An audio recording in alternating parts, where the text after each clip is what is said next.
panel. Eh, Bien, estamos siendo grabados. Estamos en el cuarto panel. Estos 4 paneles fueron organizados por la Secretaría de Formación de la Departamental de Montevideo. La idea es aportar, contribuir a la discusión sobre el Frente Amplio como fuerza política y esta herramienta que construimos todos los días, ver cómo esa construcción puede ser más efectiva, atravesada por el diálogo entre distintas miradas. En el primer panel estuvimos intercambiando sobre la historia del Frente Amplio, sobre cómo fue el proceso de constitución, mirando siempre la cuestión social y cómo se agruparon distintas expresiones del pueblo uruguayo para formar lo que conocemos como Frente Amplio.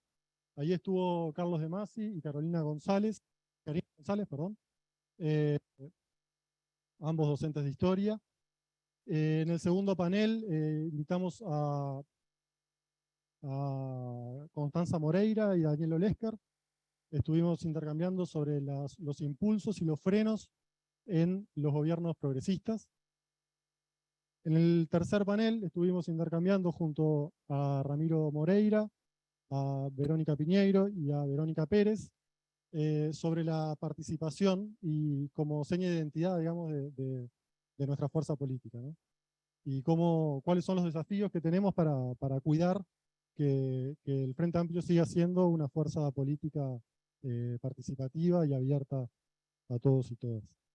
En este cuarto panel, para finalizar, queríamos terminar con una mirada hacia adelante, con una mirada de futuro y también, pero anclada en el presente, entendiendo bien cuáles son los desafíos que tenemos como fuerza política para lograr las transformaciones que entendemos que el país necesita. Entonces, para eso le pedimos a Fernando Pereira que abra este panel. Después va a intervenir el compañero Gonzalo Civila y Carolina Cose. Les damos un espacio para que haya alguna intervención, alguna pregunta. Y nuevamente los compañeros y la compañera van a poder contestar. Así que, bueno, Fernando.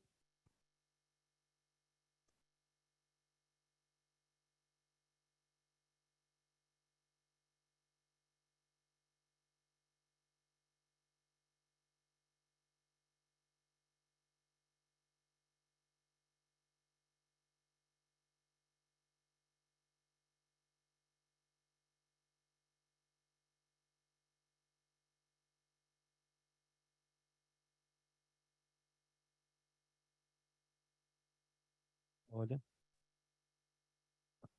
Bueno, muchas gracias por la invitación y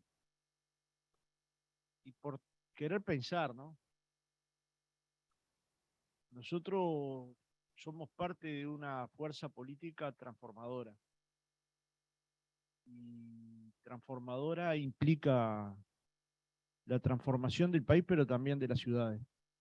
Montevideo hoy está siendo cambiada. Yo entiendo que la derecha se moleste un poco, a veces mucho, y que haya un constante hostigamiento hacia la Intendencia de Montevideo y las políticas de la Intendencia de Montevideo.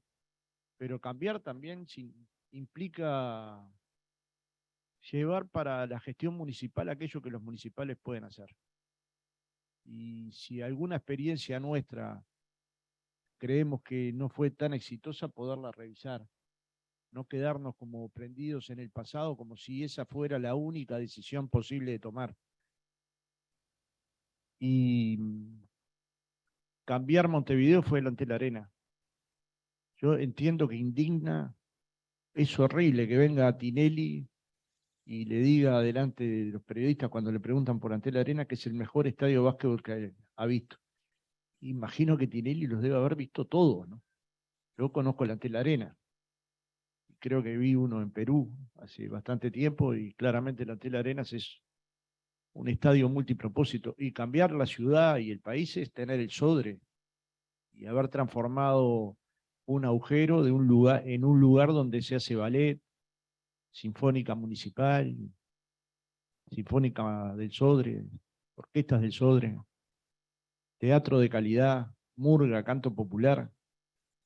Cambiar la ciudad es la Zabala Muniz, es la Sala Verdi, es el Teatro Solís reconstruido. Es darle a la ciudad un cambio cultural increíble. Cambiar la ciudad es hacer popular aquellos lugares que nos suenan no tan populares, como el Jardín Botánico. Bien que me hubiera gustado ir a, después termino con 3 o 4 kilos de más, pero bien que me hubiera ido a la feria gastronómica. Pero fue muy popular. Muchísima gente que probablemente no va a lugares de este tipo, ese día se animó porque la ciudad se anima a abrirse a la... Entonces estamos ante un partido que es transformador, que no deja de ser transformador, que aún en la oposición es transformador. Pensemos que el Frente Amplio pierde la elección con 40% y nosotros tenemos una herida que nos lastima el diafragma. Y el partido de la derecha italiana que ganó con 26. Y el Partido Socialdemócrata, para poner una visión un poco más progresista de Europa, que ganó en Alemania, con 24.3%. Pero nosotros fuimos y nos miramos hasta el fondo a ver qué errores habíamos cometido y está bien hacerlo. Para poder mirar el futuro con optimismo hay que poder mirar también el pasado con cierto dolor. Y ahora estamos en la reunión 1020, el Frente Te Escucha, con las 50-33 deben de ser 1070, que a cada organización, no persona, organización, es decir, la gente que cree que puede cambiar las cosas colectivamente. Pequeñas cosas, pueden ser organizaciones juveniles. ¿Cuántos minutos me dijeron que tenía? Pues yo estoy viendo que estoy de razonamiento largo. Cooperativas, sindicatos, etcétera. Y la última pregunta que hacemos es cuáles fueron los principales errores del Frente Amplio. Más autocrítica que esta no se debe haber hecho en el mundo. Ya hay 4.000 respuestas distintas de por qué la gente cree, no por qué los frente amplistas creemos. ¿Por qué cree un intendente blanco o un jefe de policía o una organización ruralista o gente del comercio? Y para mi gusto esto nos ha ayudado enormemente a crecer organizativamente. Pensemos que en apenas 8 meses el Frente Amplio tiene 60 nuevos comités. La utopía de los 500 comités, cuando nos planteamos 500 comités, habían unos 380 comités. Y hoy hay 430 y pico comités abiertos. 8 nuevos, solo 8 nuevos en Durán. En Sarandí del Sí, en Carlos Reile, en ciudades muy pequeñas de los departamentos. Y también en la periferia de Montevideo. Y el Frente Amplio fue capaz de hablar con las coordinadoras que tienen un poco más de poder adquisitivo para que contribuyeran económicamente con aquellas coordinadoras que tenían más carencias para abrir comité y así se está haciendo. Esto de que el Frente Amplio lo financia el pueblo es parte de la mejor verdad, de la verdad reveladora, de los que todos ponemos en el comité, la intendente, Gonzalo, yo, quien me presentó.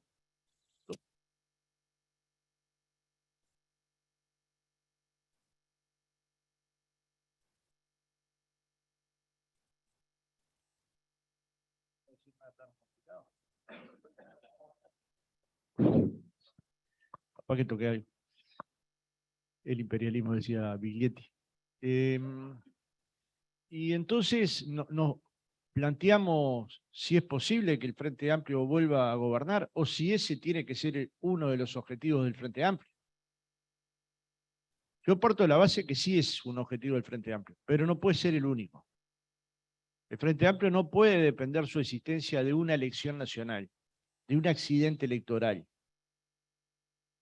Debe pensarse a sí mismo 30 años para adelante, y yo creo que lo está haciendo. En el libro que presentaron los politólogos Verónica Pérez, Fernando Rosenblatt y Rafael Piñeiro, planteaban que en el año 2016, con enormes dificultades del Frente Amplio, habían unos 8.000 militantes del Frente Amplio que se reunían todas las semanas del año. Y hoy hay aproximadamente 12.000 militantes que se reúnen todas las semanas del año. Este es un crecimiento explosivo. Pensemos que esto es después de la derrota, después de ese dolor que le decía el diafragma. El Frente Amplio ganó en Montevideo, en Canelones y en Salto, e insisto, está haciendo transformaciones en los departamentos donde ganó. Y donde ganó, en los departamentos en donde ganó, Montevideo es un ejemplo claro de eso, los trabajadores entran por concurso y sorteo. Y en otros lugares que nos hablan de unas democracias fantásticas, todos a dedo y a término. Con lo cual el contratado queda prendido al intendente por su puesto de laburo, por su lugar en el mundo, por la forma de construir sus ingresos. El Frente Amplio que se piensa para el futuro tiene que tener un programa transformador. No basta tan solo con decir lo que hicimos, porque yo puedo decir lo que hicimos y sentirme orgulloso en el mismo minuto. Cuando nos dicen el Frente Amplio no hizo nada en educación y nosotros bajamos la cabeza, es que estamos perdiendo una batalla ideológica importante. Solo voy a dar algunos datos. El Frente Amplio llegó al gobierno y había 42.000 niños en los CAIF. Y con bono demográfico negativo llegó a 57.000 en 15 años. El Frente Amplio le dio a cada niña, a cada niño de este país una computadora y achicó la brecha digital. Y Antel colocó en cada escuela, en cada plaza, en cada liceo, internet de calidad. De calidad. Por eso es tan fácil ver niños parados, o más bien sentados en los escalones de las escuelas, porque están utilizando el internet de calidad. Y eso hizo que Uruguay fuera el país con menor brecha digital de toda América Latina. Claro, cuesta reconocerlos para nosotros mismos esos cambios. Uruguay es verdad que tiene una baja tasa de egreso de sexto año de secundaria, pero egresaban en el 2004 3 de cada 10. Y en el 2019 pasaron a ser 4 de cada 10. No es verdad que la educación empeoró. En el Uruguay las elecciones universitarias, acá Carolina me puede ratificar, de los primeros años de la postdictadura, se hacían con funcionarios de la Corte Electoral. Hoy hay 150.000 estudiantes universitarios. Y hoy ya no se reciben solo en Montevideo.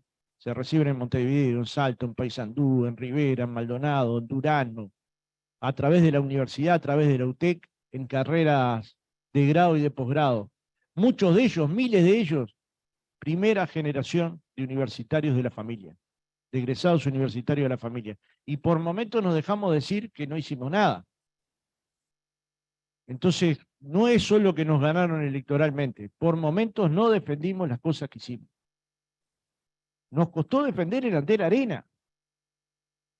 En un barrio pobre de nuestra ciudad está instalado el mejor estadio de América Latina, en un barrio pobre y de laburantes, de donde estaba la FUNSA, de donde estaban las empresas textiles, de donde estaban los laburantes cercanos, los laburantes de la TEN, de los metalúrgicos. En ese barrio estuvo bien hacer ese estadio, y lo que le ha hecho ese estadio a la ciudad. Nos costó por mucho tiempo defender que habíamos hecho una reforma al Sistema Nacional Integrado de Salud y que se había abandonado definitivamente en el Uruguay la tarjeta de pobre. Yo tenía una, era fabuloso porque cuando la sacabas todo el mundo sabía que eras pobre, ¿no? Se podía discutir cualquier cosa, menos tu condición de pobre. Las madres discutían, lo sé porque en mi caso discutían.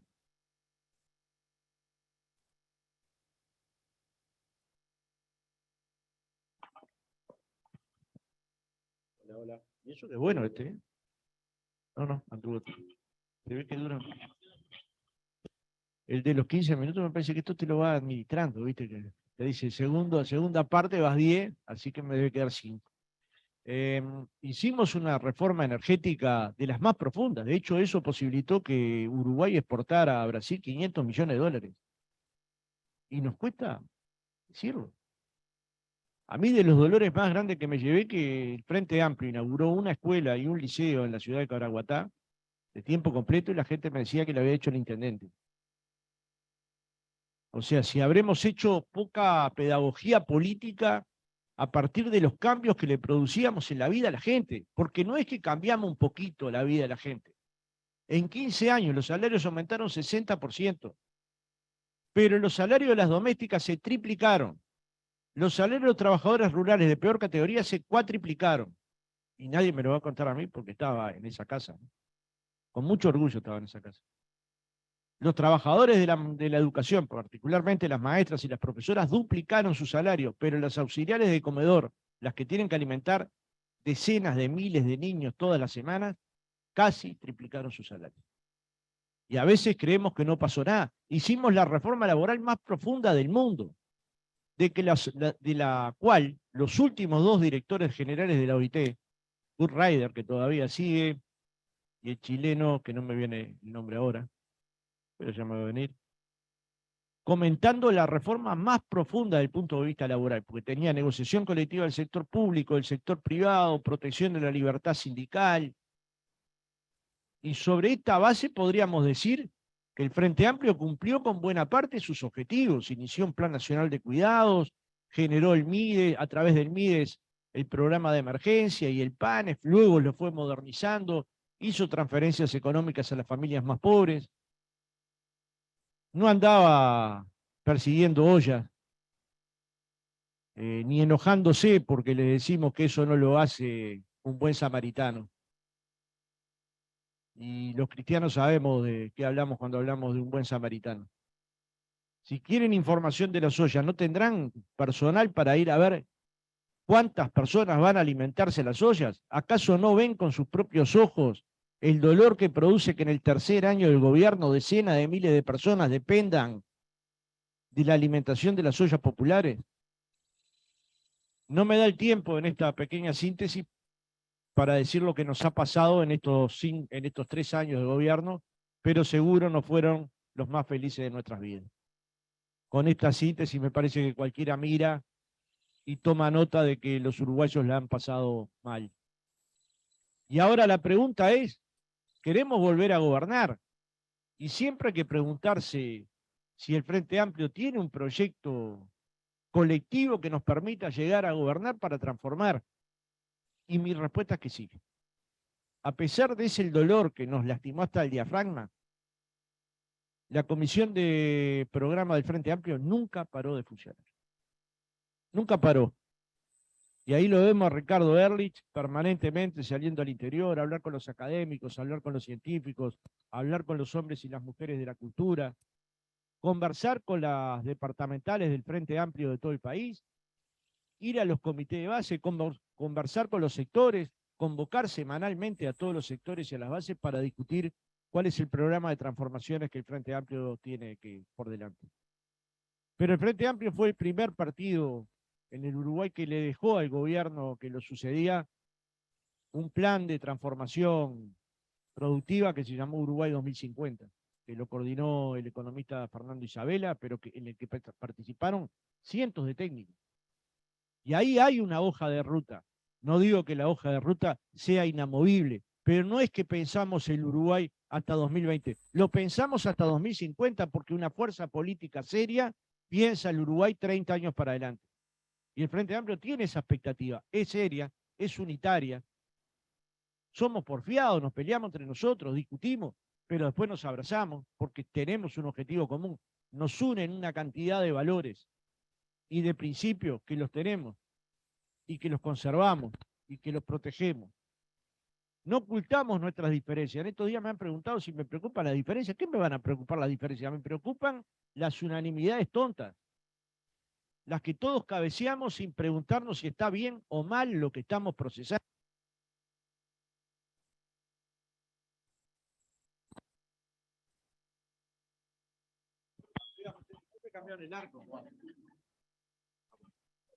Porque no hay...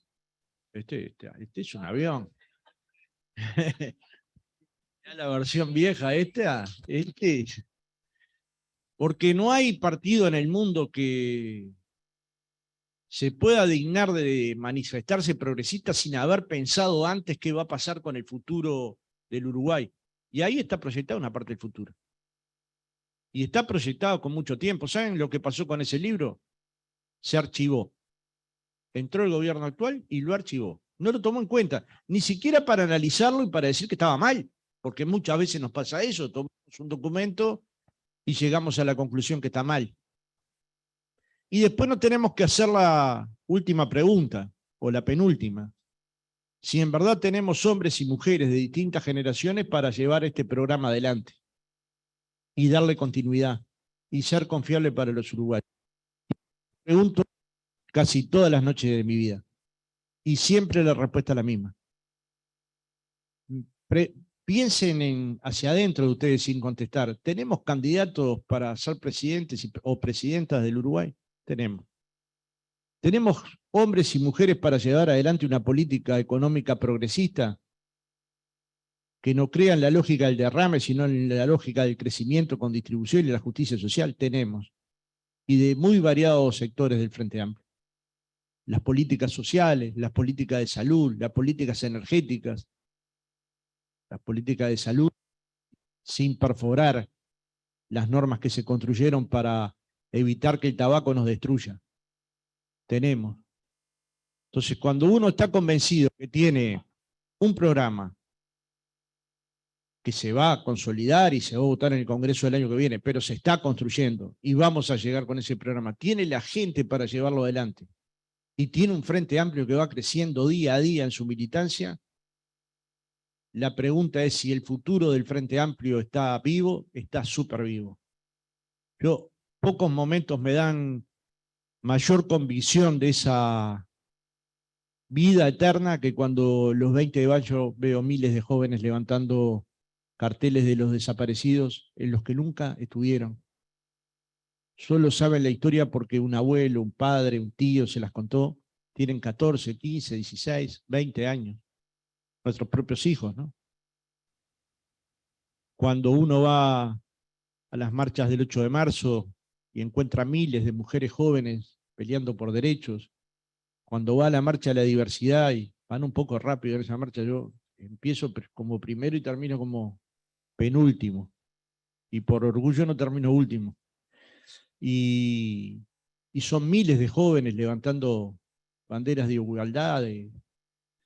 Entonces, el problema no es que no haya militancia juvenil, los jóvenes militan por miles. El problema es que no militan con las formas tradicionales que tiene la izquierda.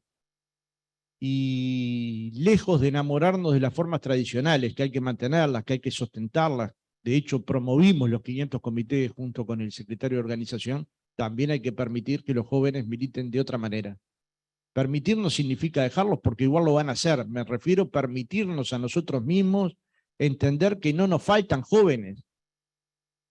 Las últimas 3 elecciones en las que participamos, la elección de octubre de 2019 y la elección de noviembre de 2019 y el referéndum sobre la LUC, las 2 generaciones en las que ganamos fueron las 2 generaciones de votantes más jóvenes.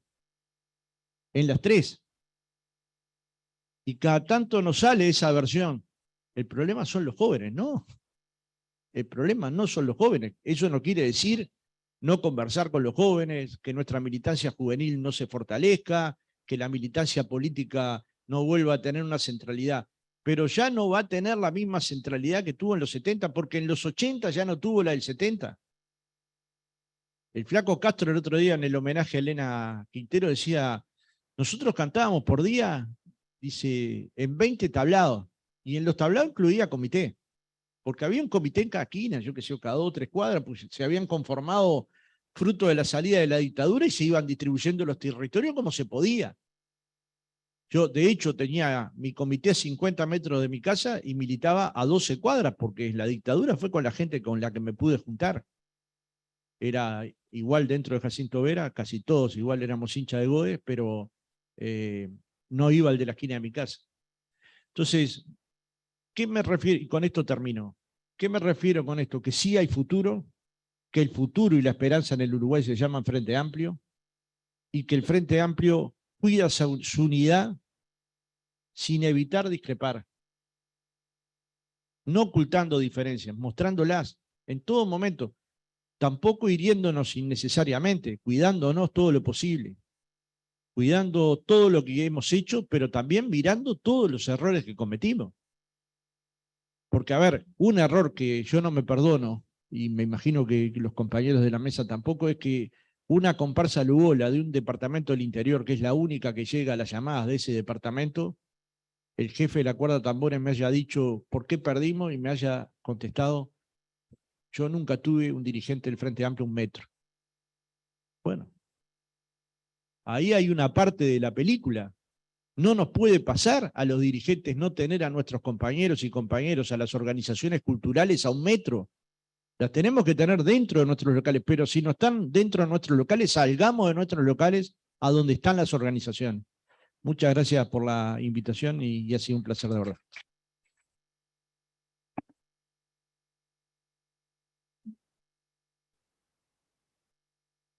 Bueno, gracias Fernando, Gonzo. Gracias, Pablito.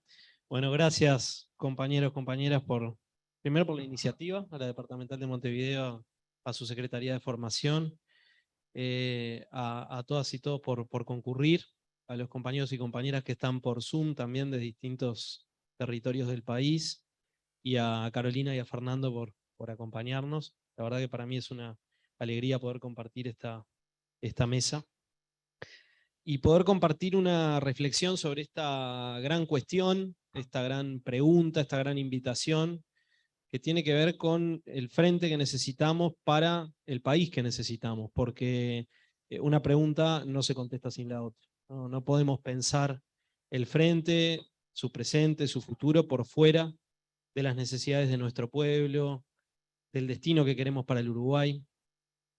Y digo por fuera, no podemos pensarlo también por fuera de el proceso que estamos viendo a nivel mundial, a nivel continental, que también nos tiene que llamar a una reflexión profunda, porque no se hace política en el vacío.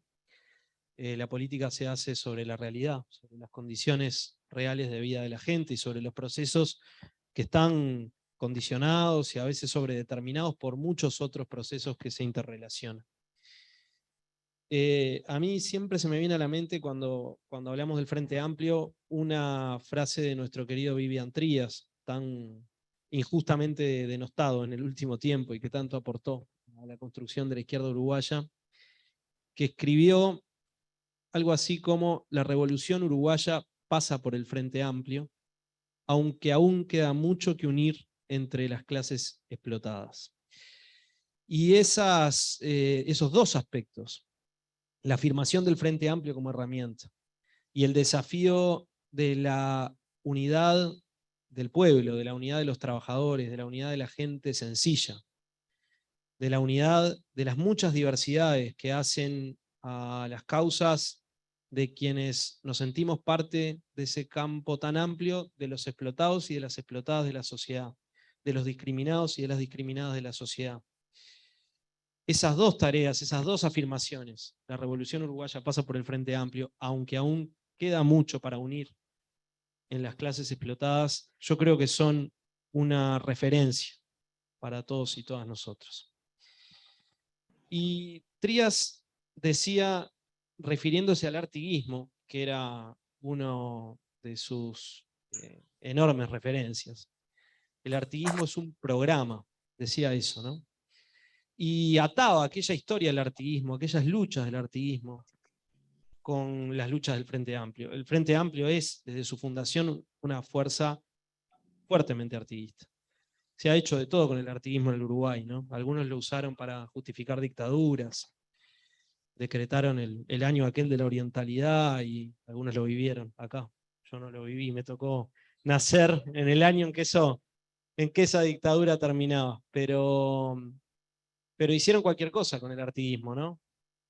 Es más, cuando tuvieron que elegir frases para identificar a Artigas o para recordar a Artigas, no sabían cuáles agarrar, porque en realidad todas parecía que le daban una bofetada en la cara, ¿no? Y algunos siguen hablando del artiguismo y a la vez que hablan del artiguismo sustentan programas que siembran desigualdad, que generan enfrentamiento entre los uruguayos, que generan tremendas brechas sociales, odio, todas cosas que el artiguismo claramente no representa. Pero me detenía en esta frase sobre el artiguismo porque sin duda el origen del Frente Amplio tiene mucho que ver con esa matriz. Ahí está el Maxi, que viene hablando bastante del artiguismo, además de de luchador social ahí en el CEIPA. Como estudiante de historia he estado participando de varias mesas sobre esto últimamente. Decía, la matriz del artiguismo está en la base y en la fundación del Frente Amplio, pero además la idea del artiguismo como programa también es un desafío y un espejo para nosotros. El Frente Amplismo también es un programa, ¿no? Ahora Fernando traía el tema del programa. Y capaz que, actualizando un poco las palabras, el Frente Amplismo es un proyecto. El programa surge del proyecto, el programa se desprende del proyecto, ¿no? Para tener un programa hay que tener un proyecto. Y tener un proyecto implica tener ideas claras de hacia dónde uno quiere ir, pero implica además, y antes que nada, tener una base social que le dé sustento a ese proyecto, porque las ideas no surgen de una mente iluminada, las ideas surgen también de los procesos y de las luchas sociales. Entonces, pensar en el Frente Amplio que necesitamos y en el país que necesitamos son dos cuestiones indisolublemente unidas por la pregunta sobre el proyecto. ¿Qué proyecto? ¿Qué proyecto de sociedad? Y ahí es donde me parece importante mirar un poquito alrededor, mirar nuestro país y también mirar el mundo y la región, ¿no? Estamos viviendo una crisis civilizatoria de una escala enorme, inmensa, ¿no?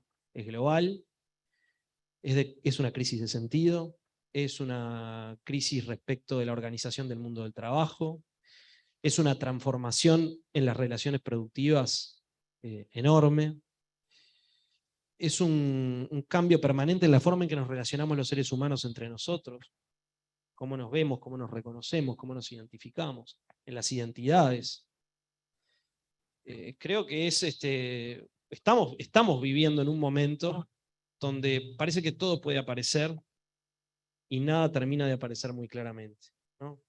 Esas etapas de transición que bueno, se dan en la historia y que indudablemente para quienes queremos transformar la sociedad nos abren muchas más preguntas que respuestas. Y esto capaz que es lo primero que tenemos que reconocer, que estamos en un tiempo de muchas preguntas. Y por eso también un tiempo de mucho debate, de mucha discusión. Un debate que tiene que ser fermental, que tiene que ser abierto.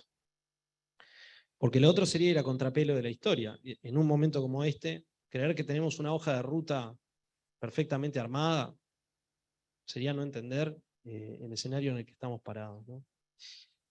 Entonces, una crisis civilizatoria que es de un sistema que está organizado en función del acrecentamiento de las ganancias de unos pocos, que es de un sistema que organiza la vida en función del capital y no en función de la vida misma. Y una crisis civilizatoria que está teniendo como una de sus expresiones más notorias en algunos países del mundo el surgimiento de coaliciones liberal-fascistas, esta combinación extraña, pero repetida, que es un patrón, ¿no? Esto de Italia, que ahora lo vemos, decimos, qué terrible lo de Italia, una mujer que dice soy admiradora de Mussolini, es electa y el partido más votado en Italia en el día de ayer, con además un abstencionismo muy grande en la elección, que esto también es una característica muy marcada, ¿no? Y esta unidad de fuerzas de derecha que lleva a que algunos digan que ganó la centro-derecha en Italia, la centro-derecha representada en una persona que dice que Mussolini era un muy buen político, y unos cuantos disparates más. El surgimiento de este fenómeno y el recrudecimiento de este fenómeno y la reiteración de este fenómeno también nos tiene que llevar a una reflexión profunda, ¿no?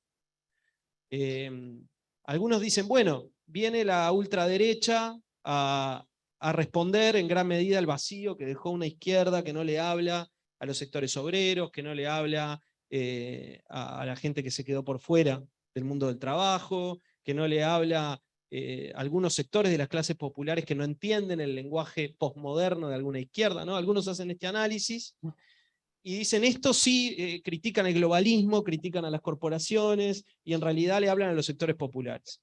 Y después vos mirás el programa económico de esas fuerzas, y basta revisar simplemente las cosas que ellos mismos dicen, y es un programa netamente liberal y dirigido a fortalecer a algunos sectores muy poderosos del empresariado.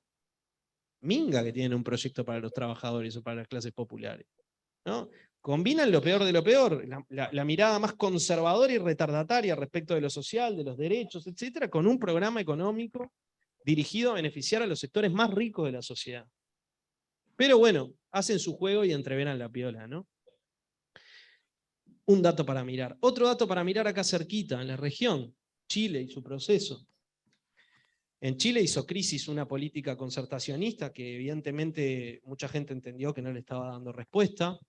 Se desfondaron los partidos políticos. Y se generó un proceso desde lo social muy instituyente, muy nuevo. Vamos a una asamblea constituyente. En esa asamblea constituyente pasó de todo. La sociedad no lo pudo decodificar.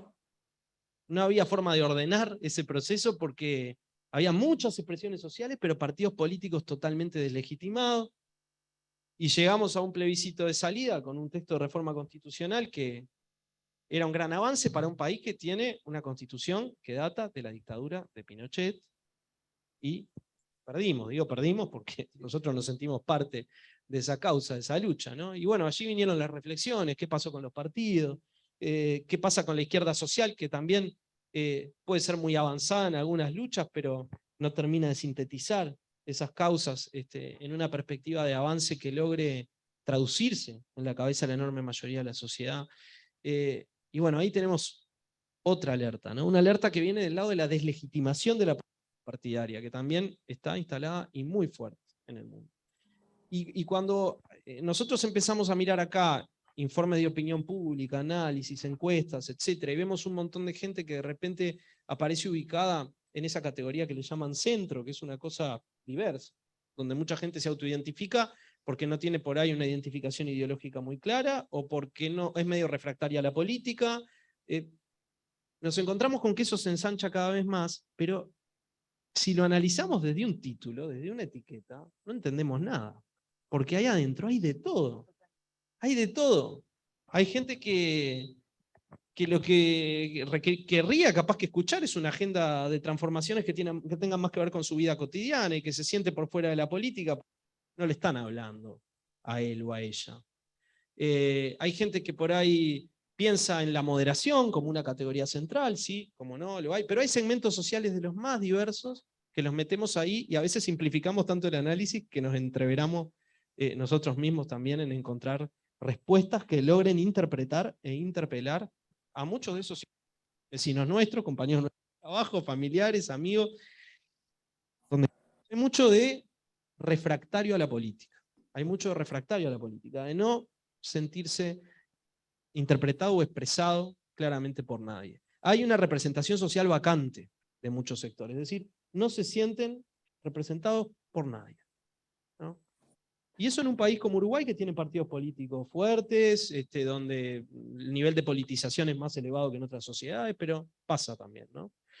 Y en los barrios, recorriendo, caminando, lo encontramos y lo encontraremos. Entonces, ¿qué frente amplio para qué país? Y bueno, yo creo, compañeros, compañeras, que nosotros tenemos una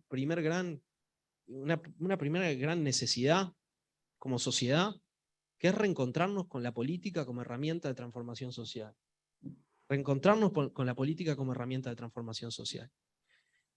Y eso no lo vamos a hacer entre dirigentes, eso lo vamos a hacer construyendo fuerzas que tengan anclaje y base y solidez en el pueblo, en la sociedad, que circulen, que fluyan en procesos sociales. Y ahí es donde tenemos que estar. Creo que de ahí va a venir el proyecto. De ahí va a venir el proyecto. Ahí se dialoga y se conoce todo el mundo. Y ahí vamos a encontrar las opciones políticas más diversas y heterogéneas que podamos imaginar. Y los trasvasamientos y los movimientos más inesperados. Pero ese es el ámbito donde vamos a poder encontrar la savia para poder construir el proyecto del frente, el proyecto de transformación social. Nos vamos a tener que parar también en una tarea de reconstrucción y de remonte, de mucha destrucción que se está haciendo, mucha destrucción de cosas conquistadas, de cosas construidas en los 15 años de gobierno del Frente Amplio, e incluso de cosas que habíamos ganado como movimiento popular, como trabajadores, como bastante tiempo atrás, ¿no? En este país En estos años se reglamentó el derecho de huelga y se prohibieron instrumentos de lucha que tenían los trabajadores que no los habían ganado solamente los gobiernos del Frente Amplio, algunos mucho tiempo atrás. Se están mercantilizando servicios sociales todos los días. En este país hay mucha violencia institucional, hay mucha gente que en los barrios siente la violencia del Estado y no la mano del Estado como para poder construir, caminar. Entonces, una tarea de reconstrucción. Y yo creo que la tarea de construir un nuevo paradigma de transformación social, que tiene que ser un paradigma de transformación social integral, valiente, creativo, sostenido por un sujeto histórico plural. No es una clase sola, es un sujeto histórico plural, diverso, heterogéneo también. Yo creo que ahí hay un enorme desafío. Y este desafío se resume en tener claro el desde dónde y en tener claro el para. Vamos a ir construyendo también en el camino, ¿no? Hoy conversando con un compañero militante social que milita en las entrañas de barrios donde el narcotráfico ha avanzado muchísimo, donde la violencia es terrible, bueno, esos que se juegan la vida, ¿no? En la cotidiana, y le ponen el cuerpo a esa realidad. Él me decía, hay mucha gente con la que yo converso que lo que no tiene claro respecto de la política es el para qué. Es el para qué. Es el para qué. ¿Para qué están jugando? ¿Para qué se están moviendo? ¿Para qué están actuando los partidos, las personas? Y eso es lo que nosotros tenemos que tratar de transmitir con claridad. Para eso se necesita acción política permanente. Creo que se necesita una diferenciación, como siempre hemos hecho en el Frente Amplio, muy nítida de la vieja política criolla, aquella de las estructuras de favores, del clientelismo, del uso de las personas, ¿no?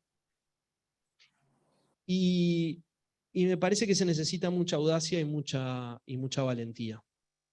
Ahora va a hablar Carolina, y yo hablo de audacia y valentía, y enseguida pienso en ella, porque la verdad que uno de los motivos por los que la queremos tanto es por eso, porque es audaz y valiente, ¿no? Y eso lo necesita mucho la izquierda. Necesitamos audacia y valentía. No poner la carreta delante de los bueyes. Algo que Carolina también lo dice siempre, porque le preguntan mucho, ¿no? Candidata, candidato, no poner la carreta delante de los bueyes. Hoy la gente no está pensando candidaturas en este Uruguay, no. Es estar como no, estaríamos como desfasados de la realidad que está pasando. Y claridad, transmitir claridad, ser claros, no caer en la confusión, no enredarnos, porque eso no ayuda. Ahora Fernando traía el tema de la soya, ¿no? Y yo pensaba, ¿qué modelos tan distintos? Y con esto cierro porque creo que hay mucha respuesta para construir. ¿Qué modelos tan distintos? El modelo de gente que toda la vida ha luchado por una vida digna y que sabe que cuando se trata de relacionarse con organizaciones sociales, no se trata de usarlas, sino de colaborar. Yo veo eso muy claro en lo que ha hecho la Intendencia de Montevideo con el Plan ABC. Ese es un modelo de construcción, es un modelo de relación con lo social. Es muy valioso eso.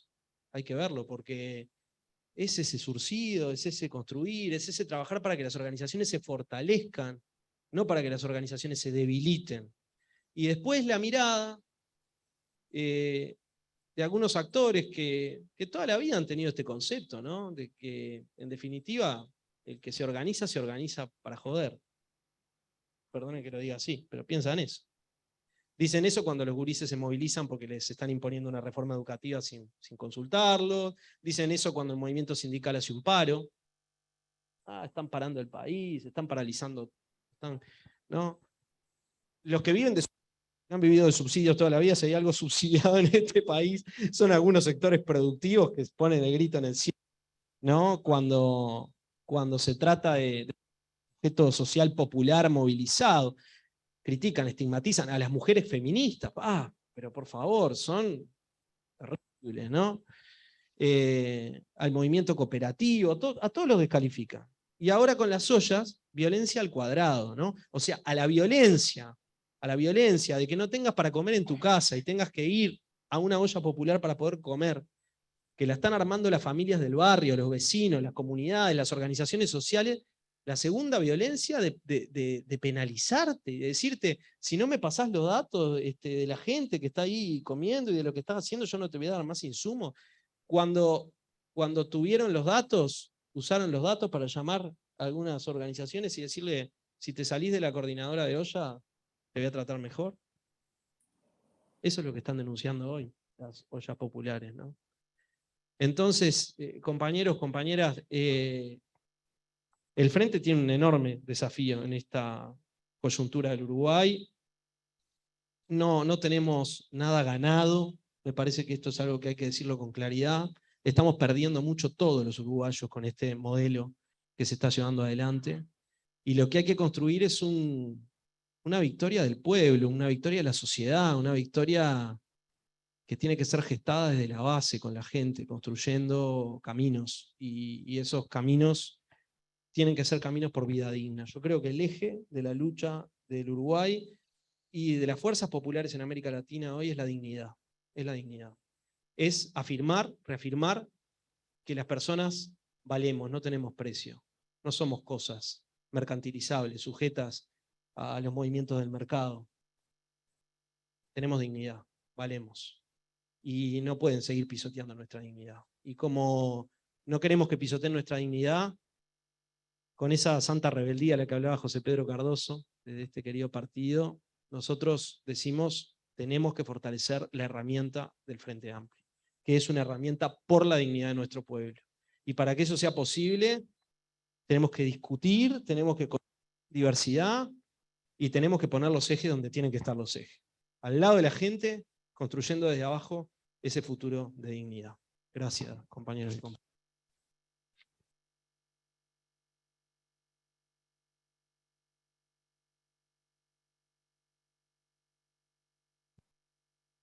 Gracias, Gonza. Carolina.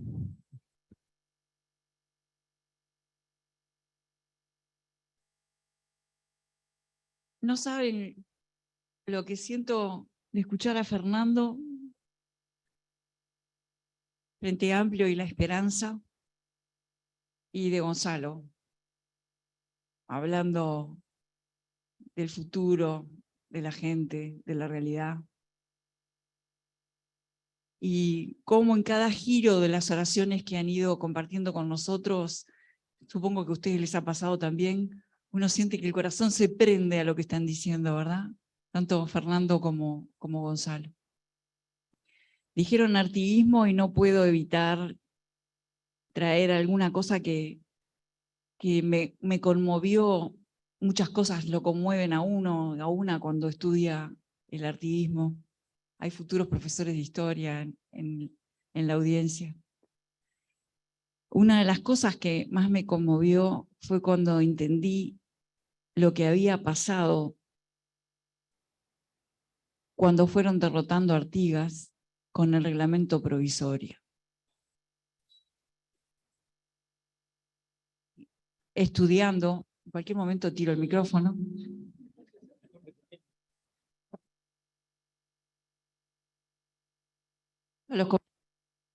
Son una cantidad.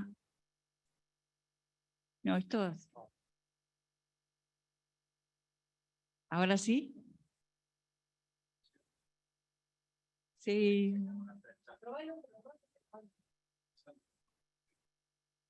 ¿Puedo dejarlo?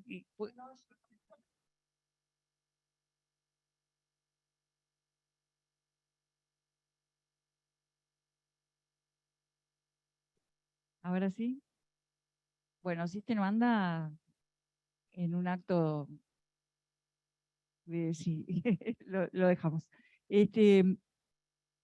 Cuando fui entendiendo, porque lo leí, porque lo estudié de historiadores uruguayos, que fue pasando cuando derrotaron a Artigas con esa tierra que se había repartido, que para la época era mucha tierra.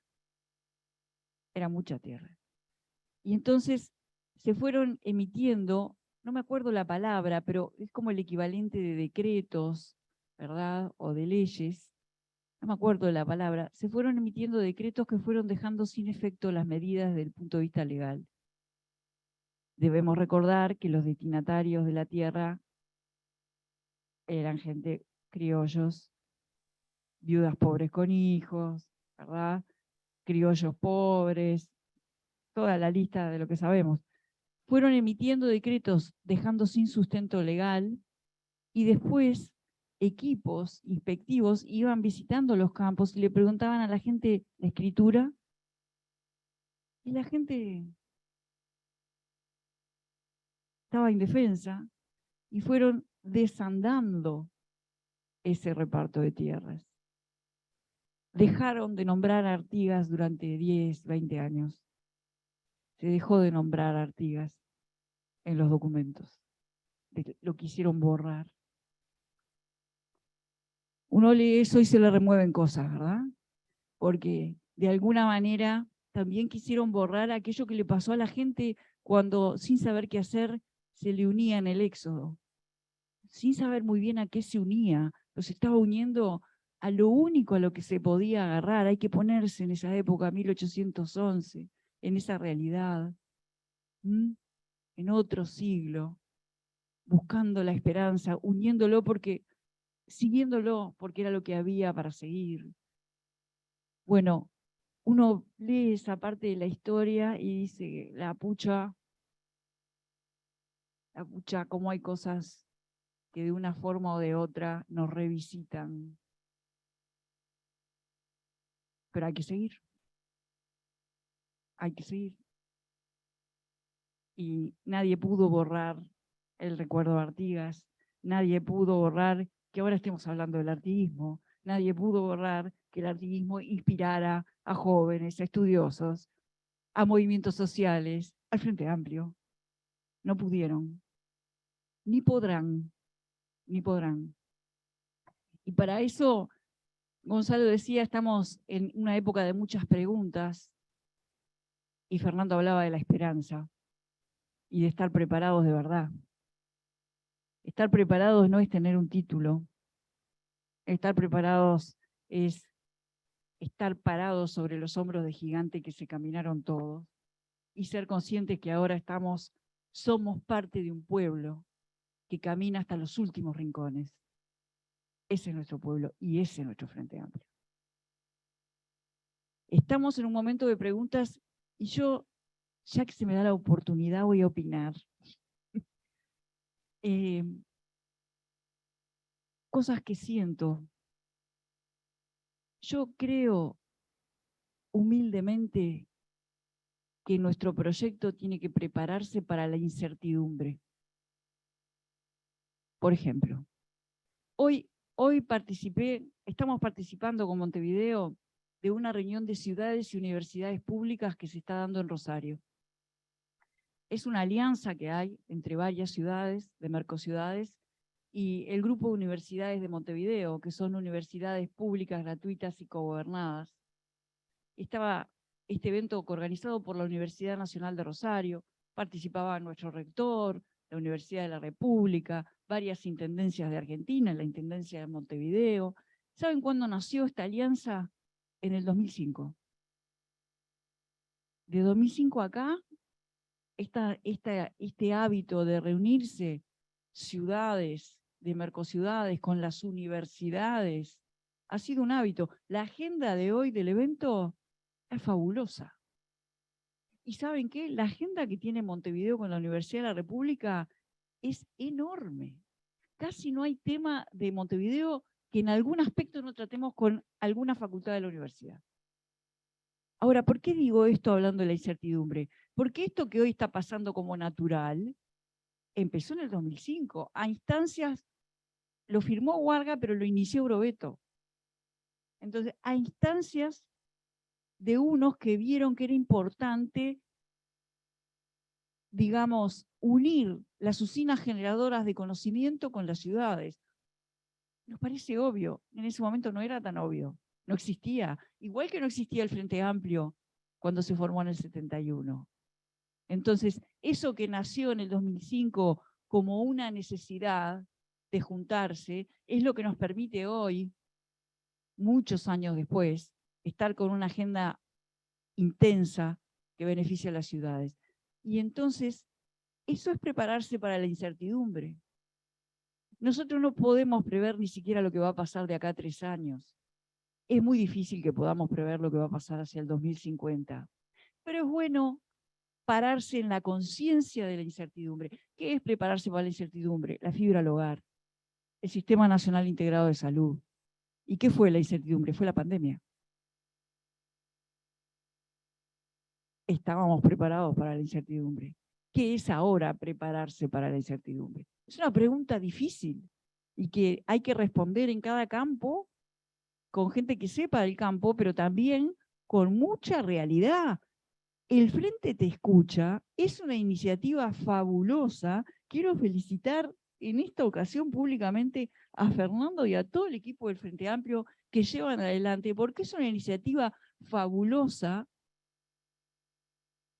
que actúa, ¿cómo decirlo?, como una caja de resonancia de la realidad, donde todo el mundo habla y donde se aprende muchísimo en las reuniones. Tomemos lo que aprendemos, porque la gente no solo reclama y opina, aporta. Una contracara del Frente Te Escucha es que el Frente está escuchando, pero la otra es que la gente está hablando. Y la gente habla agregando valor, nos da valor de las cosas que están pasando, de las cosas que vamos a tener que tener en cuenta. Yo participé en una reunión con madres y padres de hijos de la escuela pública, digamos, y se aprende muchísimo porque están mostrando dónde aprieta el zapato culturalmente en la niñez y en la juventud, desde el punto de vista de la familia. Entonces, creo que tenemos que prepararnos para la incertidumbre, liberarnos de algunas deformaciones que tiene la izquierda, nuestra querida izquierda, lo digo con mi mayor afecto, porque a veces pensamos que la construcción de institucionalidad fija los cambios. A la vista está que no. Que exista la ANI no quiere decir que se promueva la investigación científica. ¿Es bueno que exista la ANI? Es muy bueno. ¿Es garantía de lo que estamos buscando? No es garantía. ¿Cuál es la garantía? El pueblo organizado es la garantía. Es mi humilde opinión. Un Frente Amplio potente, participativo, que se mueve, que escucha, que se anima a proponer. Entonces, por ejemplo, yo sé que me estoy metiendo en camisa de 11 varas, pero como lo quiero mucho a Ricardo, no tengo problema en decir esto. En vez de ponernos a discutir si es necesario un Ministerio de Ciencia, vamos a discutir cuánta ciencia queremos y qué ciencia queremos. Absolutamente. Que es mucho más difícil. ¿Y cómo lo vamos a medir? Y no atarnos a los números. No decir, no sé cómo medirlo, no sé qué número ponerlo, no importa. Pero lo que estamos buscando tiene que tener un impacto en la realidad y ese es el impacto que tenemos que medir. En vez de quedarnos en los instrumentos, pasar a liberarnos en nuestra capacidad de soñar y en nuestra capacidad de dar respuesta a las necesidades más urgentes de las personas y ir hacia objetivos difíciles. Pero para eso estamos, no para hacer las cosas fáciles. Estamos para cambiar la realidad entre todos, no desde una posición de yo sé cómo hay que cambiarla y esta realidad te va a beneficiar, porque nos necesitamos las unas a las otras. Y todos tenemos una porción de realidad que sola con esa porción no hacemos nada, y es la integralidad la que lo va a hacer. ¿Es más difícil? Es más difícil. Pero así es la izquierda. Gonzalo hablaba del discurso facilón de la derecha.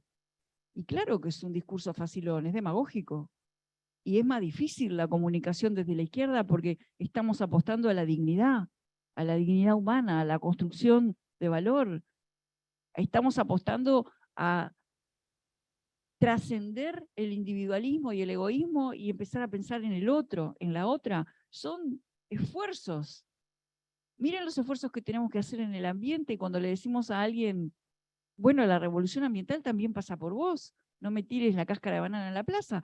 Es un esfuerzo, te estoy pidiendo, estoy poniendo ejemplos muy pedestres, pero la realidad también es así. Entonces, me parece que tenemos que prepararnos para la incertidumbre y reconocer en nosotros mismos la fortaleza, en la unidad, una unidad que, como decía Fernando, no es monolítica, que no le tenemos miedo a tener esta charla abierta o cualquier otra, a discutir porque somos compañeros, porque lo que nos une es mucho, mucho más fuerte que las discrepancias que podemos tener sobre algunos temas. No nos asustan las discrepancias. Yo soy una persona con formación científica y para mí el error es fuente de conocimiento. La capacidad de equivocarse de una organización y de rectificarse y volver a andar, que es lo que está haciendo el Frente ahora. Y eso de participar. Entonces, verdaderamente, no sé si aporté algo. Les quiero decir que para mí ha sido muy importante esta charla con los aportes de ustedes dos, y estoy segura que ahora viene lo más importante, que son los aportes y las preguntas de ustedes todas y de quienes nos acompañan a través de la pantalla. Muchísimas gracias.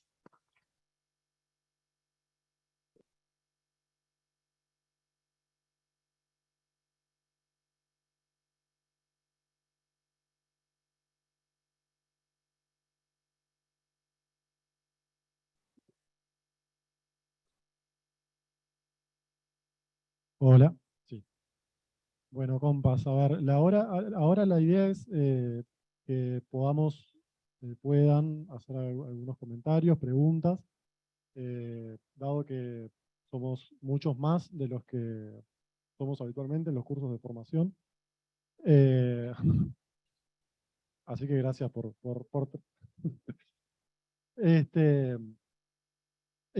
vamos a poner un tope a la participación, vamos a dar 5 intervenciones, ¿les parece? Capaz que si hay alguien bueno, ahí ya está.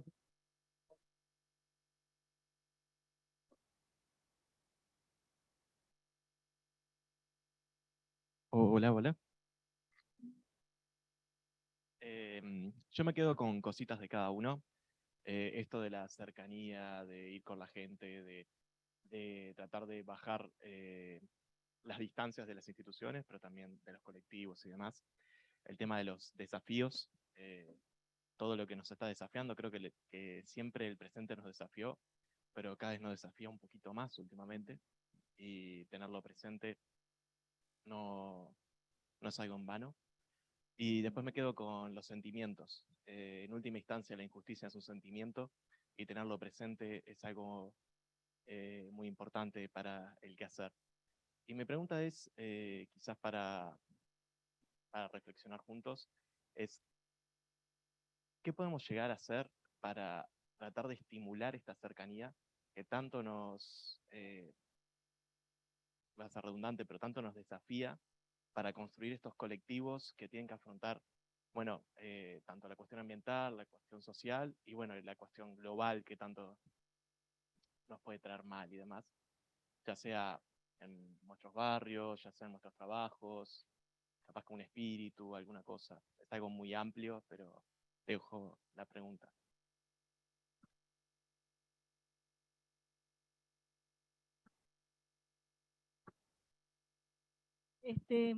Bueno, compañeros, sí, saludo esta reunión, agradezco a los compañeros socialistas, porque acá hay compañeros de mi comité como Patricia, Teresita, que saben que yo hace no sé cuánto que vengo planteando esta discusión de qué país queremos y para eso qué frente necesitamos. Pero hasta ahora parece que nadie me dio bolilla en eso, porque no está instalado la discusión. Eso por un lado, pero y por otro, digo que me gustó mucho la intervención de los 3 compañeros, pero decirle a Fernando algo que me parece que muchos, lo hablo por mi coordinadora, la B, sentimos como una carencia.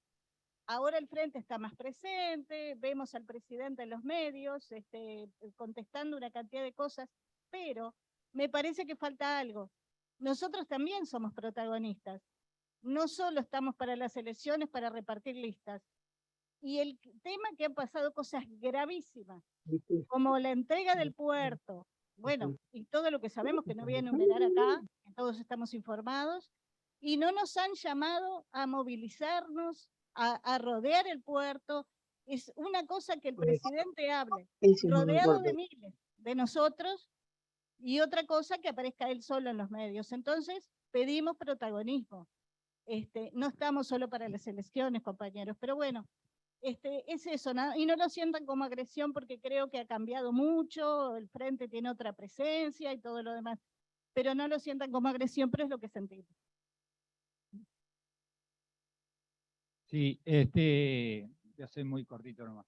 Mi comentario es el siguiente, por unas inquietudes que me han planteado compañeros, compañeros de distintos lugares, distintas provincias. Nosotros somos de Buenos Aires con mi compañera, estamos allá y acá, y nos plantearon, y quiero compartir esta inquietud, falta tiempo, pero me decían, ¿qué podemos empezar a hacer para poder traer a todos los compañeros? Ya que, como ustedes saben, en la República Argentina está muy complicado todo. Entonces, hablan compañeros de Mendoza, de Neuquén, de Mar del Plata, de Rosario. Son comentarios, pero digo, quería compartirle esta inquietud y que todavía falta tiempo, pero a ver qué se puede hacer para arrimar la mayor cantidad posible. No va a ser aquellos viajes del 80 al 90, pero por lo menos arrimar los más compañeros posible. Era esa, nada más que comentarles.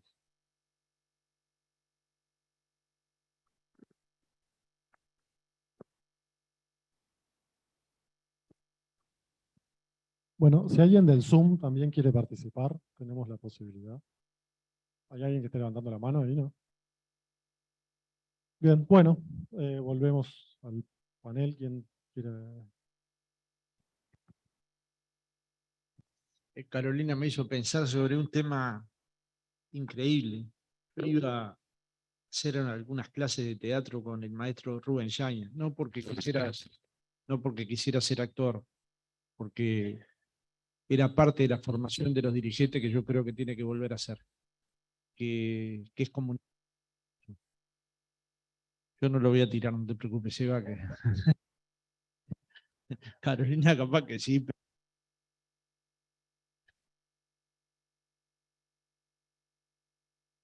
Ahora sí, ahora sí. Se estaba dando en el Galpón la obra Artigas General del Pueblo, que era conmovedora la actuación de Áñez, y entonces me acerqué. Dame el otro.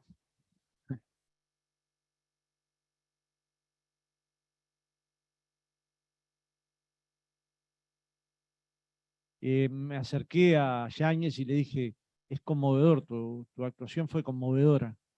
Me dijo, no, conmovedor es Artigas. Y me dejó dado vuelta porque claramente empecé a preocuparme por lo que había visto en la obra. La actuación era realmente conmovedora, más allá de lo que dijera Yáñez, pero el contenido era conmovedor. Lo que decía Gonzalo de cómo el lío que hubo para poner una frase en el mausoleo era brutal, porque todas las frases parecían altamente revolucionarias para la dictadura. Fue terrible el momento, yo lo disfruté mucho. Desde un lugar muy juvenil, pero lo disfruté mucho. Un planteo que era, sin protagonismo popular no hay izquierda. Lo que la compañera dice es así, pero no se inventa el protagonismo popular. No llega un presidente nuevo del Frente Amplio y dice todo para el puerto y la gente arranca. Eso era de otra época. Yo la viví esa época. La disfruté, la gocé, la gocé de verdad. Cuando alguien se paraba, la asamblea decía salimos todos y salían todos. Yo lo viví a la salida de la dictadura, otro momento. Planteaba con mucho acierto la compañera que los militantes tienen una tarea transformadora en el lugar donde viven. Yo vivo en la Coordinadora B. Y nosotros tenemos un lugar transformador allí en la cuadra, en el almacén, en la panadería, en el comercio, en la frutería, en la feria. Nosotros vamos a la feria y conversamos con los vecinos, pero no entregando material, comprando boñatos. En ese momento que uno deja de ser presidente del Frente Amplio y pasa a ser 5% de mi tiempo algo del hogar, jefe del hogar, voy con la bolsita y converso con los vecinos. Y sé que mis compañeros del Frente Amplio hacen más o menos lo mismo. Eso también es protagonismo popular. Y lo ves en los lugares más inhóspitos. El otro día vi levantada la bandera del Frente Amplio en el pueblo Tambores y casi me desmayo. Porque el que coloca esa bandera no consigue laburo. No pensemos en la militancia montevideana, pensemos en lugares donde ostentar la condición de frente amplista es un golpe en el mentón. Un golpe en el mentón. Y a esos compañeros le tenemos que colocar apoyos para que puedan militar libremente en el Frente Amplio. Yo sé que digo esto y se horrorizan, pero es así. Vayan y pregúntenle a nuestros vecinos, a nuestros compañeros. Y en todos lados hay. En todos lados hay. En la asamblea de Carlos Rey le habían 30 frente amplistas. Y como dice Carolina, llegamos a la hora que podemos, ahí llegamos creo que a las 4 de la tarde. Y ahí me parece que la discusión del protagonismo popular tiene que ver con la audacia que planteaba Gonzalo. Tenemos que dedicar algunas horas del fin de semana a hablar con los vecinos. La mayor militancia no es adentro de estas paredes, está para afuera de este lugar. Nosotros nos tenemos que preparar acá para hablar afuera. Los votos que nos faltan, o los apoyos que nos faltan, o la consolidación social, está fuera de los locales del Frente Amplio. Sobre Buenos Aires, está previsto que haya elecciones en los comités de base la semana que viene o la próxima. Ahí tenían un problema con el Día de la Madre, pero lo están arreglando y nosotros vamos a ir en 30 días. Y a partir de, o pretendemos ir, estamos atravesando una situación personal difícil, pero pretendemos ir en 30 días porque ellos también quieren tener protagonismo. No solo quieren discutir cómo vienen en buquebús o en barco o en ómnibus, quieren aportarle al Frente Amplio. Y eso es más valioso incluso que el voto. El voto sí es muy importante, a veces yo jamás lo desestimo, sé que no hay triunfos populares sin apoyo de las personas. Y la última reflexión que colocó Carolina, que a mí me parece un tema ineludible, cuando alguien se prepara para gobernar, no se prepara para gobernar sobre como si nada va a suceder, nuevo va a suceder. Se prepara para gobernar en la incertidumbre. Para nada fue agradable para el Frente Amplio llegar al gobierno y en el 2008 encontrarse con la crisis de Lehman Brothers. De acuerdo a los principales diarios del mundo, la peor crisis económica desde 1959 hasta ese año de 2008 y gobernaba el Frente Amplio. Y en esa época escuchábamos a muchos operadores de la política plantear que el Uruguay tenía que ir a un ajuste. Y lo decían con firmeza ideológica, ¿no? Y Uruguay no fue al ajuste. Siguió aumentando salarios y siguió generando posibilidades para los uruguayos. Y este es un diferencial. Y ese fue un momento de incertidumbre. Prepararnos para la incertidumbre es lo que dice Carolina, es colocar fibra óptica en el 85% de los hogares para posibilitar que en una circunstancia como la que se dio, no porque la pensáramos esta circunstancia, pero para estar preparados para una circunstancia. El plan Ceibal nos preparó para una circunstancia. No es casualidad que Uruguay sea el país de América Latina que haya tenido menores problemas educativos durante la pandemia, que no es decir que no se tuvo, sino los menores. Es porque la gente tenía internet y tenía una computadora, una Ceibalita u otra computadora. Y tal vez sea, digamos, la discusión más rica que tiene para la izquierda por delante. Nosotros no podemos saber qué va a pasar. Carolina decía 3 años. No podemos saber a 3 años, pero tenemos que poder imaginar. Tenemos que poder imaginar cuáles son las cosas que van a suceder en el mundo y sobre todo tenemos que combatir el discurso, yo diría, primitivo de la derecha. El más primitivo que se haya visto desde, por lo menos, de la salida de la dictadura para acá. Los Toccasi dicen full, gritan expulsión. Y bueno, lo que hemos escuchado en Brasil, yo ayer lo planteaba en la mesa política del Frente Amplio. En septiembre, Bolsonaro planteó que si no sacaba el 60% de los votos, consideraba que iba a haber fraude electoral. En el mismo mes de septiembre dijo que iba a colocar los militares a controlar las urnas y que desconfiaba del Tribunal Superior Electoral. Han recibido 3 visitas de los los agregados norteamericanos para plantear la seguridad que da el régimen electoral brasilero. Entonces, no es cualquier derecha, es una derecha que hostiga el triunfo popular, que lo intenta evitar con mentiras, con desprestigio, con prisión, con campañas que atacan no a la política de una persona, a la moral de la persona. Porque que nos ataquen las políticas, la gente podría estar en contra del saneamiento, de la política cultural, de la arena, puede estar en contra de lo que quiera. Lo que no puede es dañar gratuitamente la moral de las personas. Y a veces se cruzan esos límites. Y se cruzan innecesariamente para un país como el nuestro. Si a nosotros nos dice que 2 partidos de nuestra organización son financiados por el narcotráfico, y lo dice una senadora de la República, no es un tema menor. No es un tema menor. No lo podemos tomar como un tema menor. No importa si nos parece que la senadora aporta más o menos al debate público. Es grave, es delicado. Es una cuestión institucional. Entonces, en cierta medida, termino con estas 3 líneas de reflexión. Hay que pensar qué Frente Amplio se precisa en el corto plazo. Hay que pensar qué Frente Amplio se precisa con protagonismo popular. Hay que pensar qué es la militancia hoy, y probablemente no tenga nada que ver con la del 80, nada. Y hay que pensar con la audacia de pensar en la incertidumbre. El que se presente a gobernar un país como partido y luego como presidente o gobernante, tiene que saber que va a gobernar en un mar de incertidumbre. Y que una cantidad de decisiones que el Uruguay va a tomar no dependen ni siquiera de sí mismo. Dependen de decisiones que se toman en China, en Rusia, en Estados Unidos, y Uruguay tiene que estar preparado para gobernar en esas circunstancias.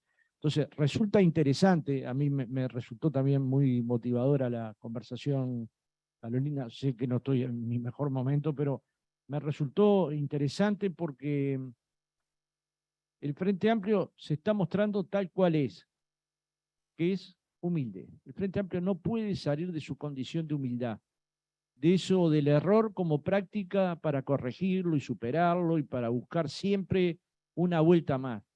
Y buscar 5 minutos más si hay diferencias para buscar la unidad y ser fraternos entre nosotros, compañeros. Ser fraternos. Solo precisamos fraternidad. Fraternidad no implica decir estoy de acuerdo contigo. Implica simplemente tratarnos con un poco de cariño. Si estas cosas las sintetizamos, hay un Frente Amplio, no solo en condiciones de ganar 2024, hay un Frente Amplio en condiciones de cambiar una sociedad que claramente está atravesada por el dolor de las ollas populares, porque lo planteaba bien Gonzalo, está atravesada por el tema de la violencia, está atravesada por los narcos, está atravesada por políticas que concentran la riqueza en pocas manos y muchos quedan por fuera de la torta. Y esto lo tenemos que poder decir, aunque el gobierno se enoje. Porque entiendo que alguien se enoja cuando le prometió a un país construir 50.000 viviendas y no va a llegar ni al 10%. Yo entiendo. Entiendo que alguien se enoje si le prometió invertir a la educación 550 millones de dólares a partir del libro blanco de DUI 21 y bajó la inversión en 130 millones de dólares. Hoy los maestros ganan 20 jornales menos de lo que ganaban en el año 2019. Yo entiendo que se enojen cuando uno les coloca incumplimientos de campaña en términos de protección social. Imaginemos el dolor que a nosotros nos provoca que haya ollas populares. Hay decenas, miles de compañeros nuestros que están en esas ollas, que nosotros los conocemos.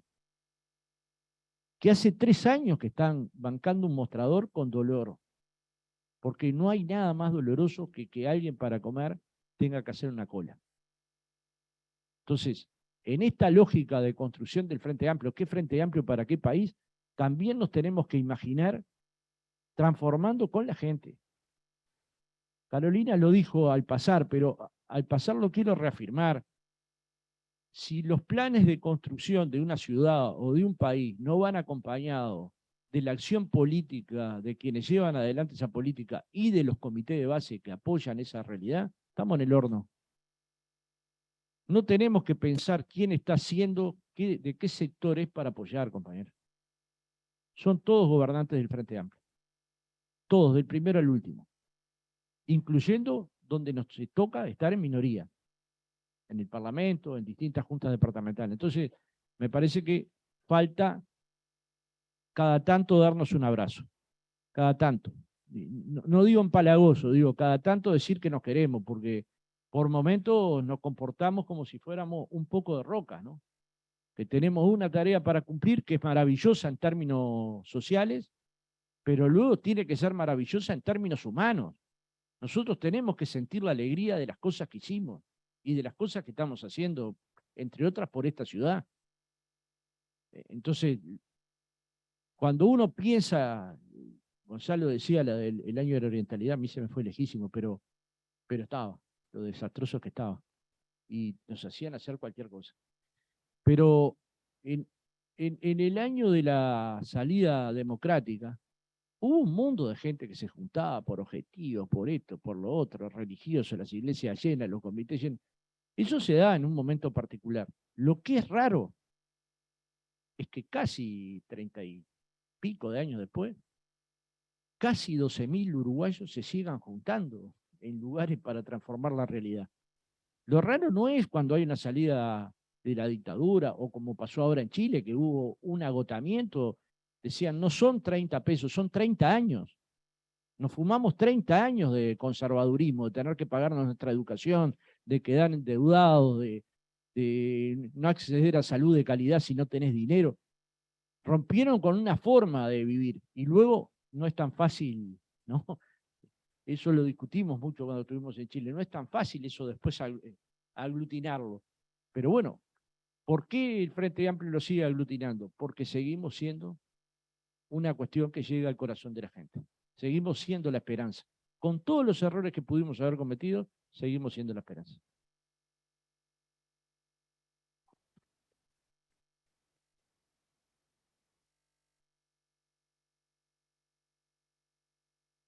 Bueno, las tres preguntas, comentarios que hicieron los compañeros, las compañeras que hablaron, creo que tienen un común denominador, que es la cuestión de la cercanía, porque los tres preguntaron por algo referido a la cercanía. Jorge decía cómo hacemos para acercarnos, cómo hacemos para construir esa cercanía. La compañera traía el papel de la militancia, de esa militancia de cercanía, y el compañero nos traía el problema de cómo acercar a los compañeros y a las compañeras de la Argentina, que hay muchos uruguayos y uruguayas viviendo allá, y ese acercamiento tiene que ser permanente, no para una instancia electoral solamente. Y bueno, creo que ese es uno de los temas sobre los que más hemos hablado hoy, de la cercanía, y creo que está bueno poder profundizarlo un poco más. Ahora Fernando traía también algunas claves, ¿no? Yo nunca me hice un tatuaje, pero la verdad que hay una frase que dijo Carolina hoy que sería para tatuársela. Que es esta de los cambios no se vuelven irreversibles solamente generando institucionalidad, sino con pueblo organizado. Yo creo que ese es un gran resumen de todo nuestro proceso de reflexión, de autocrítica, de todo nuestro proceso de construcción política, y tiene que ser una guía para el futuro. La construcción de institucionalidad desanclada de esa construcción de protagonismo popular no es una construcción de izquierda que se pueda sostener en el tiempo. No es una construcción de cambio social que se pueda sostener en el tiempo, para hablar con categorías más adecuadas. Y yo creo que ahí está la clave de la cercanía, en la construcción de poder popular, en la construcción de protagonismo popular. También dijo algo Carolina que me pareció un gran resumen, que fue: si el frente escucha, es porque alguien está hablando. Y eso quiere decir que el sujeto protagónico de esa acción no es el Frente Amplio como organización política, es la gente que está hablando. Y eso no podemos perderlo de vista. Porque si el sujeto protagónico para nosotros es el Frente Amplio como organización política que escucha, seguramente mucha de esa gente que está hablando se va a sentir defraudada. Porque cuando vos entendés que el protagonista es el otro que está hablando, esa escucha no es solamente escucha, se traduce en una transformación, se traduce en una acción que responde a esa palabra que estás escuchando porque la validás, porque sentís que es de un sujeto que vale, no de alguien con quien vas a hablar porque lo necesitas, solamente. Entonces, a mí me parece que en esto de la construcción de cercanía, el frente tiene que escuchar, el frente traducirá su escucha en una propuesta de acción, y esa propuesta de acción no puede ser una propuesta de acción de los dirigentes frente amplistas, tiene que ser una propuesta de acción que involucre al pueblo uruguayo, que involucre a nuestro pueblo, a nuestra sociedad, porque los cambios se van a hacer profundos e irreversibles siempre y cuando se gesten desde el protagonismo del pueblo. Y me parece que esa es la gran respuesta a las preguntas que ustedes hacían. ¿Cómo construir cercanía? Así, sintiéndonos parte de eso, y no como un grupo de iluminados que venimos a decirle a los demás lo que hacer, o como un grupo de representantes desligados de ese proceso social que está sucediendo allá lejos. Y otra advertencia, la sociedad no es un mercado de votos. Nosotros no vamos a hablar con nuestros compañeros, con nuestros hermanos, con nuestros vecinos, para que nos voten. Nosotros vamos a hablar, a dialogar y a construir para transformar la sociedad. Y esa transformación de la sociedad la vamos a hacer juntos y juntas. Y ahí el papel de la militancia de base del Frente Amplio es absolutamente esencial. No solamente replicando, como se dice a veces, sino creando línea, creando estrategias de acción, creando caminos compartidos en ese diálogo fermental y permanente, incorporando como militantes y reconociendo como militantes a muchos y muchas otras que por ahí no habitan los mismos espacios de militancia que nosotros, pero que también son militantes, porque están haciendo cosas para transformar la realidad. Repensando estas modalidades de construcción y de militancia todos los días, pero poniendo en valor las muchas que históricamente le dieron a esta fuerza política también ese lugar que hoy nos permite decir que somos esperanza y que podemos seguir siendo esperanza. Entonces, nada, la construcción de cercanía me parece que también pasa, porque hoy Fernando traía una frase, esa frase que escuchó, que se la ha escuchado en otras intervenciones, de alguien de la comparsa, ¿no? Una comparsa no me acuerdo en qué lugar del país, en La Valleja, no había visto a un dirigente frente amplista a menos de 1 metro de distancia. Está bien, eso denota sin duda un problema, ¿no?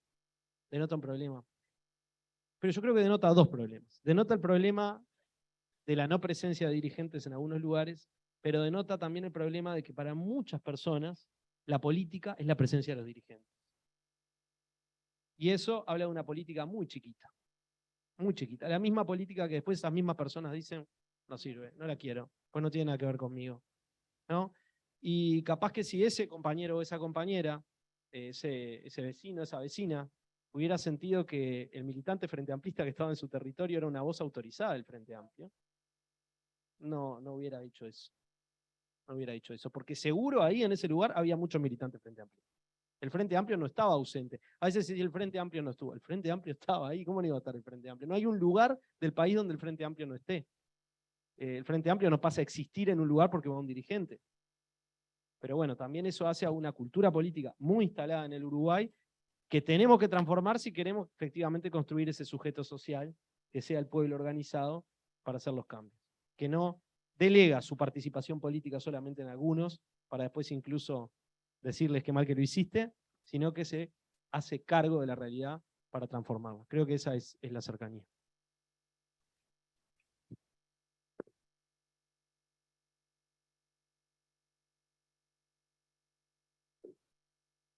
Yo lo que tendría que agregar son algunas incertidumbres que no me dejan dormir, así que no quiero agregar nada más sobre la cercanía porque han estado excelentes los dos, pero en realidad hay cuestiones del presente que me parece que las tenemos que tomar como incertidumbres de punto de partida, que me preocupan mucho.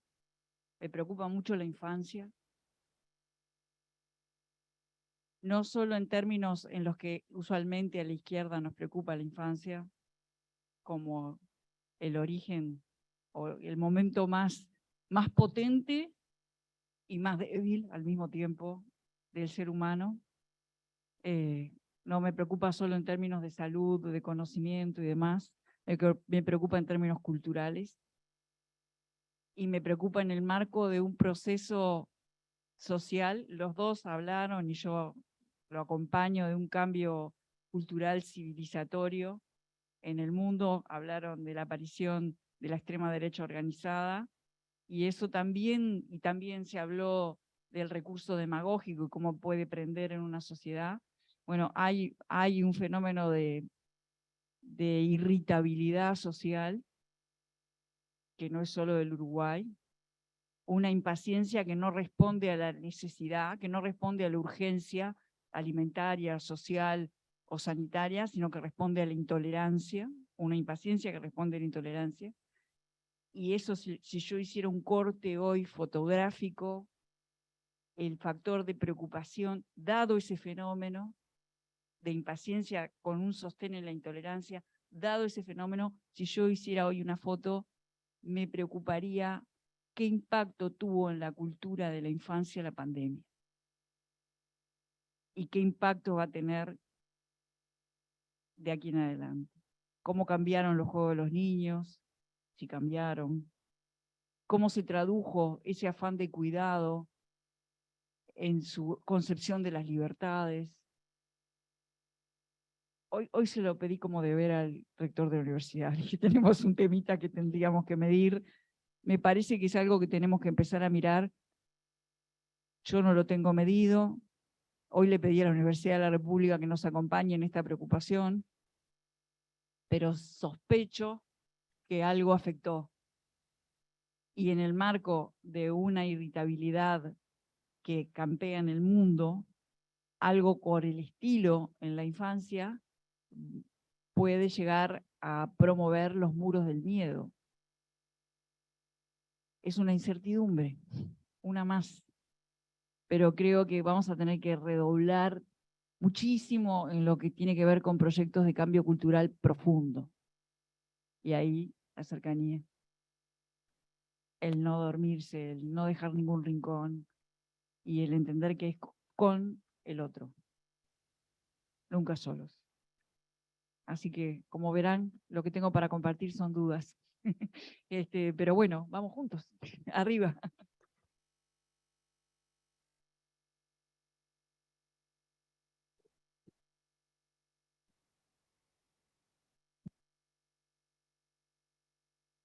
Bueno, muchas gracias a los dos y muchas gracias a Carolina.